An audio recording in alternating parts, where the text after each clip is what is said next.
she discovered that these caps are terribly important, and by measuring how long these caps are, you can determine how long these cells are going to live. So it's an indication of longevity, because when they get shorter and shorter and shorter, okay, and the caps disappear, then the chromosome gets unraveled and the cells will die.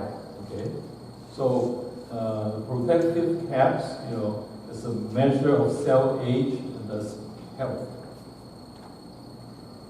Well, since then, since the Nobel Prize, she and other colleagues now found the following.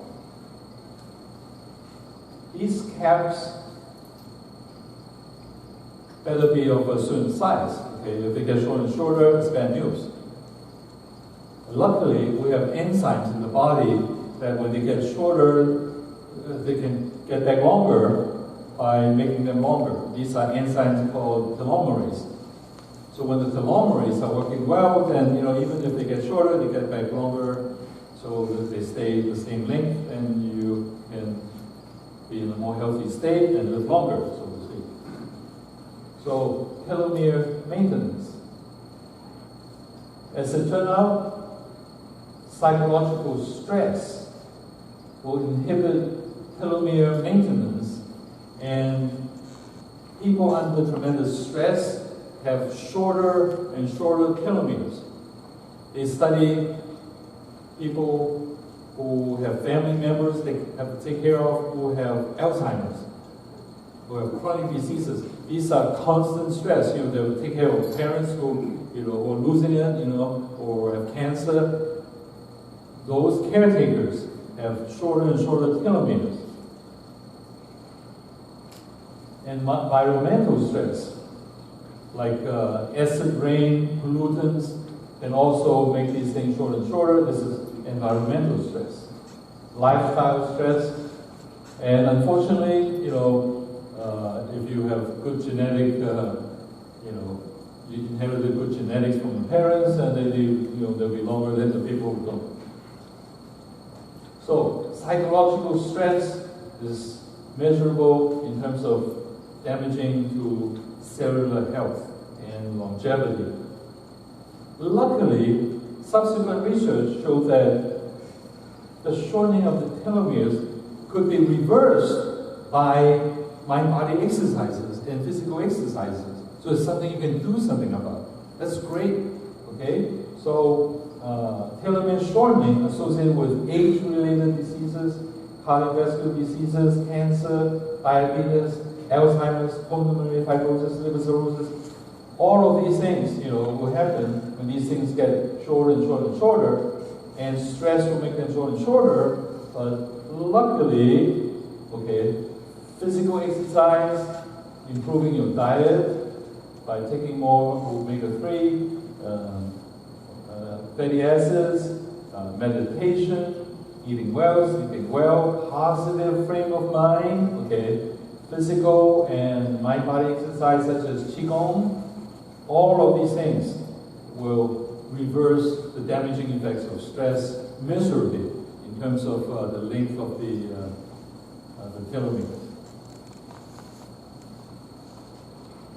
Finally, what else can you do about this problem about stress damaging the body? Acupuncture point stimulation.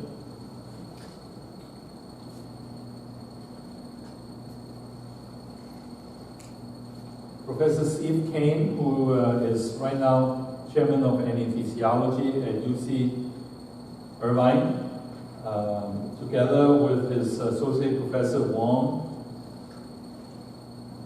published a series of papers showing that if you push pressure on certain acupuncture points, you can actually decrease stress in a measurable way.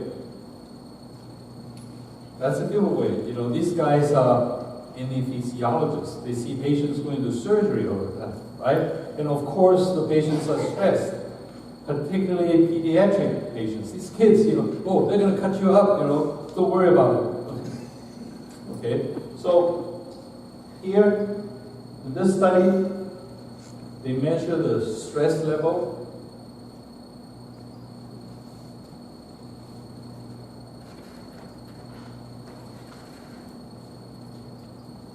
Stress level starts out like this, really highly stressed because these are subjects going into surgery.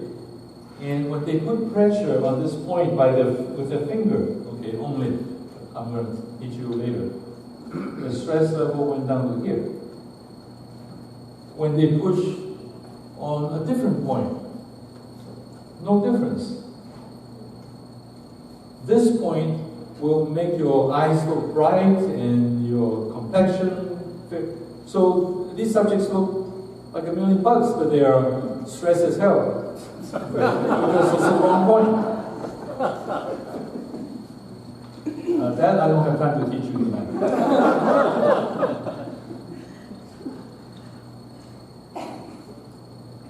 In our laboratory, we did a similar thing. We make people play this game.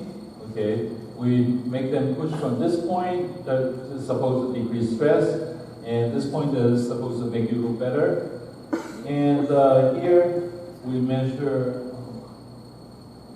heart rate. Okay, and you can see before and you play the game, went up, heart rate went up. You play the game, you push on the wrong point, it doesn't have a significant difference. And when you play the game, you push on that point, your heart rate doesn't go up, okay? So you're not stressed, even though you play this game. Here's a more complicated measurement called heart rate variability. This is measuring your fight or flight response.